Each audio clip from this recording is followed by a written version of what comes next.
فلم د کریسچن نوم د یو سړي نه شروع کیږي چې یو جوالوجست وي. کله چې هغه کور ته راشي نو ګوري چې ښځه یې د پخولو په ځای کې د نلونو په سمولو کې مصروفه وي. د هغوی د کور نلونه هر وخت خراب وي. کریسچن ټولو ته وایي چې موږ یو نوی کور ته ځو ځکه چې زما بدلی شوې ده. لږ وخت وروسته کریسچن خپل دفتر ته ځي. هغه ته خپل سامان ټولول پکار وي او دا چې نن یې اخري ورځ ده نو د خپلو ملګرو سره به د غرمې ډوډۍ هم خوري. چې کله ډوډۍ ختمه شي او هغه وتلو ته تیار شي نو یو الارم وچلیږي. هغه په تیزۍ سره مانیټرونه چیک کړي. د ځمکې لاندې د اوبو لیول ناڅاپه په کمیدو وي خو نور هیڅ هم نه وي شوي. اوبو لیول داسې کمیده د هغه عقل نه مني ځکه نو هغه ډېر پریشانه شي. د هغه مشر ورته وایي چې پریشانه کیږه مه، غرونه بیخي ټیټ ښکاري. سینسر یې هم هیڅ داسې خطره نه ښکاره کوي نو هر څه په کنټرول کې دي. کریسچن ورسره ومني او لاړ شي. خو چې کله د کشتۍ په طرف روان وي نو په زړه کې یې وسوسې وي چې اوبه څنګه دومره لاندې لاړې. کله چې هغه د کشتۍ انتظار کوي نو غره ته ګوري او یو خبره ورته وریاده شي. هغه بیرته د جیولوجي سنټر ته منډه. هغه خپل ملګري ته وایي چې مسله په سینسرو کې نه ده بلکې په کیبلو کې ده. کریسچن یې پوهه کوي چې د ځمکې لاندې اوبه داسې په خپله نه ورکېږي. اوبه په ځمکه کې نوې لارې جوړوي چې د دې د وجې فریکشن پیدا کیږي. که رابطه ختمه شوې وي نو د دې څپه مطلب دا دی چې د غره خوځېدو د وجې تارونه شلېدلي دي.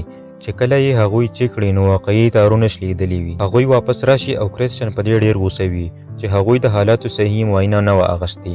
هغوی صرف یو وارننګ جاري کړي چې لږه خطره ده تر څو خلک وارخطا نه شي. خو کریسچن ته محسوسېده چې خطره ډېره زیاته ده. هغه د خپلو بچو په لټولو پسې وځي. هغوی په کشتۍ کې نه وي بلکې د خپلې مور هوټل ته واپس تللی وي. زوی یې ورته وایي چې زه به سبا درځم. کریسچن خپله لور واخلي او لاړ شي. بلخوا په سنټر کې جورج ګوري چې غرونه پراخکلو دي. جورج خپل مشر خبر کړي. مشر یې په بیړۍ کې د یو بل ملګري سره غره ته لاړ شي چې سینسر یې وګوري. کریسچن په پریشانۍ کې بیا سنټر ته فون وکړي چې څه روان دي. جورج ورته قصه وکړي او کریسچن ډېر وارخطا شي. هغه په تیزۍ سره لاړ شي او زاړه فایلونه ګوري. هغه ته خپل یو پخوانی ریسرچ را یاد شي. په ریکارډ کې لیکلي وي چې کله غرونه اخوا دیخوا نه خوځېږي بلکې یو بل ته رانږدې کېږي نو دا د سونامي سمندري طوفان نښه وي. د غره د راپرېوتو نه مخکې ځمکه داسې ځان راکاږي. بس همدستي سنټر ته فون وکړي چې خپل مشر خبر کړي. خو مشر یې په غره کې دننه وي. چې کله هغوی ته وتلو فیصله کوي نو یو زوروره زلزله وشي. دواړه زخمیان شي او د هغه د ملګري خپه په کاڼو کې ونښلي. په دې خطرناک وخت کې د هغوی رابطه د سنټر سره کټ شي. د اوبو لیول ډېر زیات لاندې لاړ چې مطلب یې دا وي چې سونامي را روانه ده. کریسچن خپل ملګري ته وایي چې سمدستي د خطرې الارم وچلوئ او ښار خالی کړئ. مارګریټ الارمونه وچلوي او هر څوک په ویره کې د ښار نه تښتېدل شروع کړي. لږ ساعت وروسته چې کله هغوی غواړي خپل ملګری بچ کړي یوه غټه تیږه راپرېوځي او د مشر سر یې پرې ولګي او هغه سمدستي مړ شي. کریسچن په ټرافیک کې بند پاتې وي. هغه خلکو ته چیغې وهي چې د غونډۍ په طرف بره منډې ووهئ. بیا هغه خپله ګاونډۍ ویني چې د ګاډ په منځ کې بنده ده. هغه خپلې لور ته وایي چې ته بره ځه او پخپله د هغې مدد له ورشي. په هوټل کې د کریسچن ښځه ایډن د خلکو دروازې وهي چې هغوی راویښ کړي نو د هغې خیال شي چې زوی یې ورک دی. بلخوا کریسچن خپله ګاونډۍ خلاصه کړي او غواړي چې بره یې بوځي. خو سونامي بیخي رانږدې شوي وي نو هغه نور هیڅ نشي کولی. نو ګاونډۍ یو ګاډي ته دننه کړي او څنګه چې اوبه ورباندې راشي هغوی دواړه بېهوشه شي. په هوټل کې ایډن خپل زوی پیدا کړي. هغه خپل زوی او یو بل کس اخلي او بهر وځي. خو بس تلی وي. سونامي را رسېدلی وي نو هغوی په منډه د هوټل بنکر ته ورننوځي. هغه بل کس نشي دننه کېدی. اوبه ورباندې راشي او شیشې ماتې کړي. ایډن د بنکر دروازه بنده کړي او هغه بل کس اوبه ویوسي. هغه او زوی یې دروازه ښه کلکه بنده کړي او په دې کې بجلي هم لاړه شي. لږ وخت پس کریسچن راویښ شي. هغه ګوري چې ګاونډۍ یې ورسره مړه پرته ده.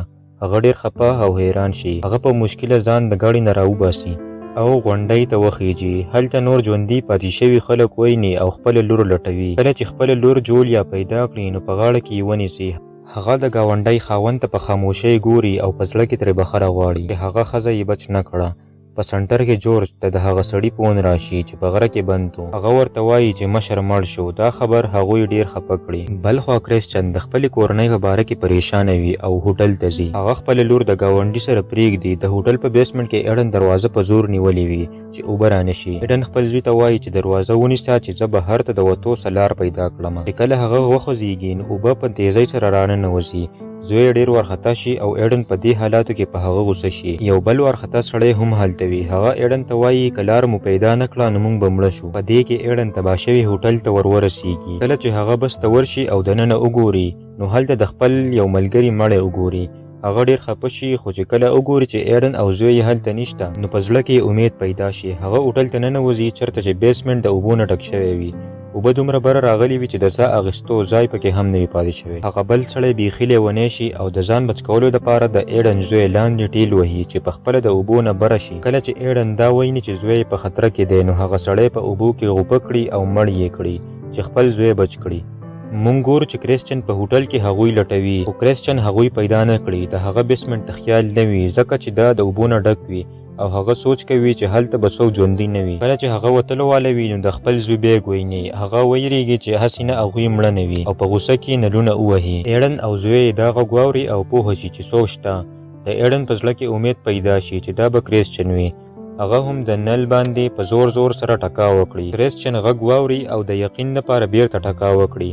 ایډن او زوی ډیر خوشاله شي خو په دې کې د هوا د لارې نه اوبه راننوځي. کریسچن اوبو ته غوپه کړي چې هغوی بچ کړي. ایډن خپل زوی ته وایي چې زه به د دروازې خلاصولو کوشش کوم. هغه لاندې لاړه شي چې دروازه خلاصه کړي. هغوی ته پته نه وي چې کریسچن هم د بل طرف نه همدا دروازه خلاصوي. په شریکه دروازه خلاصه شي هغوی یو بل په لیدو ډیر خوشاله شي. کریسچن ایډن ته وایي چې بره لامبو ووهه زه به مې زوی راوباسم.